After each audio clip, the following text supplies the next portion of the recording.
Welcome back. We are reading Breaking the Habit of Being Yourself by Dr. Joe Dispenza, and I'm adding in whatever comes to mind. So, thoughts and feelings, broadcasting our electromagnetic signal to the quantum field. That's what we're picking up. If you haven't yet, please share this series with a friend. Remember to save this to a playlist so that you can find me again in case the algorithm doesn't serve us both as we desire it to. And make sure to like, click, subscribe, share, save, all those things. I promised myself I wouldn't say those things because I think it's ridiculous, but sometimes we need a reminder. Okay, so it's from a place of grace for myself and for you. Thoughts and feelings broadcasting our electromagnetic signal to the quantum field. It's like an orchestra, and we are the dude with the stick. What's he called? I know I'm gonna get it. The conductor. And it's like we're telling all of the, what is over here? That's my dresser with my plant.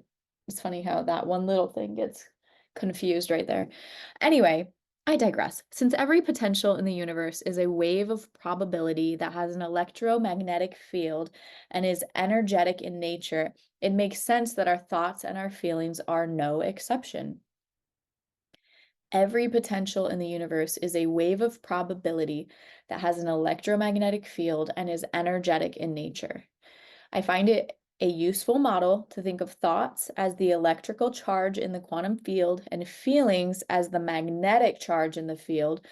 The thoughts we think send an electrical signal, ET phone home, out into the field, and the feelings that we generate magnetically draw events back to us. Together, how we think and how we feel produce a state of being. You are the whirlwind and you're in the whirlwind, which generates an electromagnetic signature that influences every atom in our world. This should prompt us to ask, what am I broadcasting consciously or unconsciously on a daily basis, on a moment by moment basis? That reminds me of that hymn. Oh, how I need thee.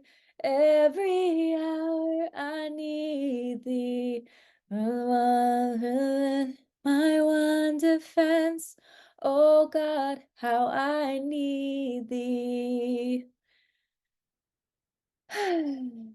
You know what's really crazy is when your whole world breaks and then all the things that used to mean something don't really exactly mean the same thing anymore, and you feel like an orphan out in space and time. All potential experiences exist as electromagnetic signatures in the quantum field. All potential experiences exist as electromagnetic signatures in the quantum field.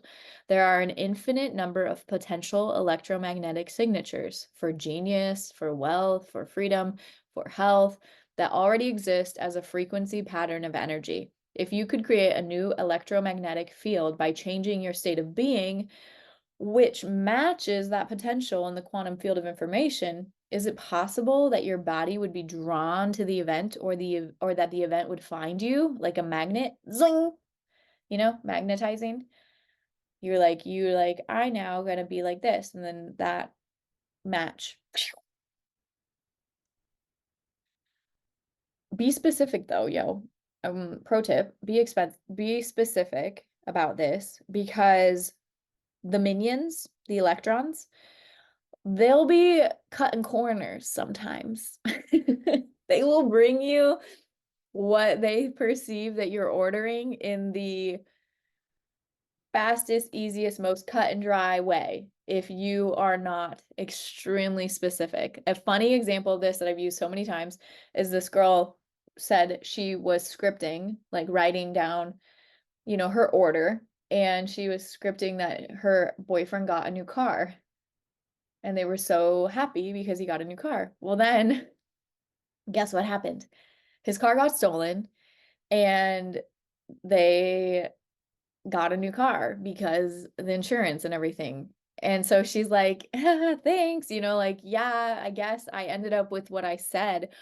but I didn't want it to go like that, probably, like who knows how inconvenient, what a stressful thing, like that is to go through your, like, I just always imagine that moment, like I don't imagine it with feelings though. Okay. But that moment of walking out in your car not being there, it would probably be disruptive to your day. And who knows if there was things in there that he wanted. And so anyway, just things like that. Like be aware of the order that you're submitting and make sure it's very specific. It's funny because in this apartment before we moved here, and I was dreaming and just, magnetizing to our future, and I'd be like, I can hear the running water outside my door or whatever. And what I was thinking is like running water of like a creek or a river. And it's funny because then I get here and I live in an apartment and I can hear sometimes the water running through the pipes. And I remember having this moment of being like, like, there you go. And I just laughed out loud because I'm like, yeah, you're right. I hear running water, but that's not what I meant. So thank you. And I'll take it for now because I don't want to move right now. All potential experiences exist as electromagnetic signatures in the quantum field. There are an infinite number of potential electromagnetic signatures for genius, for wealth, for freedom. So what do you want to be drawn to you, okay? Let's look at the picture. The electromagnetic potential in the quantum field, look at this. So here we go. So there's the past, there's the now, there's the future. And we do this timeline as not every culture looks at time like this, but ours does because this is how we organize our thoughts. And there's all these potentials in the magnetic or in the quantum field. These are electromagnetic potentials in the quantum field related to wealth, soulmate, joy, health, with new timeline, or the joyful event finds you. New line of time. Your electromagnetic field is around your little being. There's all these potentials and they're magnetizing. So all of your potential experiences exist in the quantum field as a sea of infinite possibilities. When you change your electromagnetic signature to match one that already exists in the field, your body will be drawn to that event. You will move into a new line of time, or the event will find you in your new reality. Okay. To experience change, observe a new outcome with a new mind. Quite simply, our routine, our known thoughts and feelings perpetuate the same state of being, which creates the same behaviors and creates the same reality. So if we want to change some aspect of our reality, we have to think, feel, and act in new ways. We have to be different in terms of our responses to experiences. We have to become someone else. We have to create a new state of mind. We need to observe a new outcome with that new mind. Pause. From a quantum standpoint, we have to create a different state of being as an observer and generate a new electromagnetic signature. When we do, we will match a potential reality in the field that exists only as an electromagnetic potential. Once that match exists between who we are, being, and what we are broadcasting and the electromagnetic potential in the field, we will be pulled toward that potential reality or it will find us. That's good. I know that it's frustrating when life seems to produce an endless succession of minor variations on the same negative outcomes, but as long as you stay that same person, as long as your electromagnetic signature remains the same, you can't expect a new outcome. To change your life is to change your energy, to make an elemental change in your mind and emotions, like as in the elements of your mind and your emotions. If you want a new outcome, you will have to break the habit of being yourself. Punchline, and reinvent a new self. Okay, let's do that. Change requires coherence. Align your thoughts and feelings. Oh, it's such discipline though, yo. What do your state of being and a laser have in common? I'll make this connection to illustrate another thing you need to know if you want to change your life. A laser is an example of a very coherent signal. When physicists talk about a coherent signal, they're referring to a signal made up of waves that are in phase. Their troughs, their low points, and crests, high points, are parallel. When those waves are coherent, they are much more powerful. Okay? So those are coherent waves. Oh, and then this one is incoherent. Do you see the difference? When waves are in phase and rhythmic, they are more powerful than when they are all out of phase and not rhythmic. Waves in a signal are either aligned or unaligned, coherent or incoherent. The same goes for your thoughts and your feelings. That's why like mindless affirmations that are just repeating a bunch of words, if you don't really feel it or believe it, then and if you don't really actually like you're not imagining into the fullness of the actual experience, then it's not going to be enough. Like that example from before about how they were holding the DNA samples and they just had the intention, but without like the full feeling magnetizing to the desired outcome. Okay. Waves in a signal are either aligned or unaligned, coherent or incoherent. The same goes for your thoughts and your feelings. How many times have you tried to create something, thinking in your mind that the end result was possible, but feeling in your heart that it wasn't? What was the result of that incoherent, out of phase signal that you were sending? Why is it that nothing manifested? As you just saw with the heart math study, quantum creating only works when your thoughts and your feelings are aligned. And your gut, your gut response. Just as the waves, so little quick share here. I feel like for myself, I've had this push-pull where I really believe that this is what I'm meant to do. I believe this is me being my divine self, like what we're doing right here, right now, and other creative things that I do. But then I also have this weird pullback where I don't like, it's a subconscious, don't like being seen. I've tried to really tease it out because I'm like, why? And I think it's like, I think there's a perceived responsibility that I feel like, oh my gosh, if I have all of these people around me, I'm gonna be responsible for validating them. And like now I'm in this relationship with all these people and I don't want that pressure in my life. So then I'm like, yeah, I subconsciously like detach. So like I'm sending very mixed signals, aren't I? Because I'm like, I know I'm supposed to do this.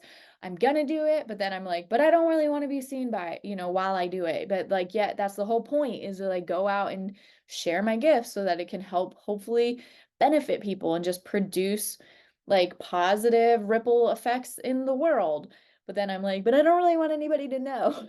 Because then I might be responsible. And also I have this like really big fear of like, what if I say something one time and I change my mind the next, like, then I don't, I disagree with myself later.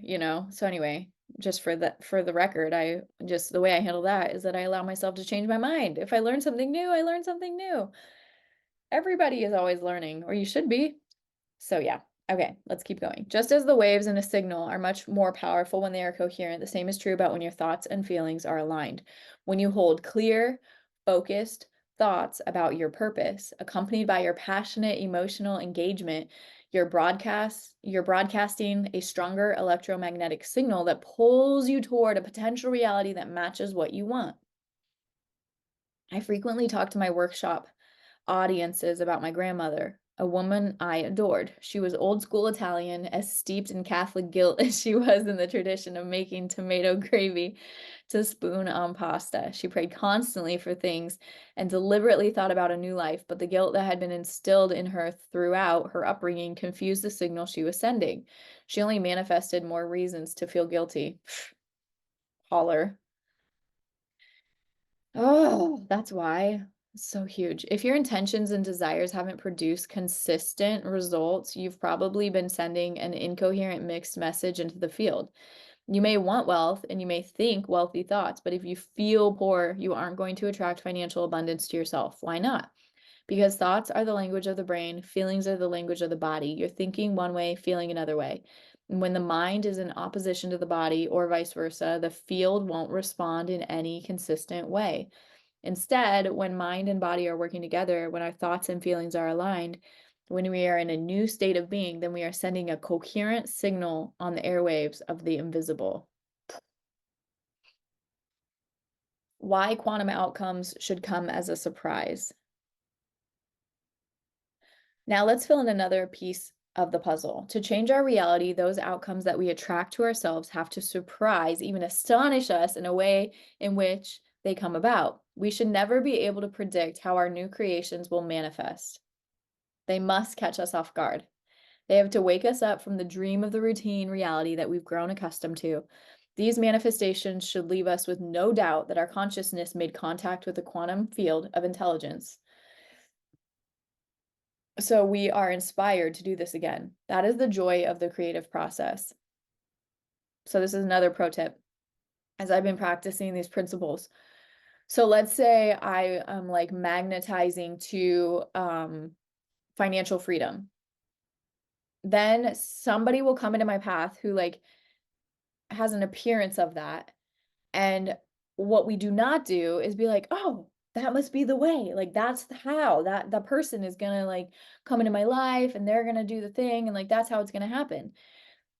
Don't do not assign your quantum like what you're sending out to a person.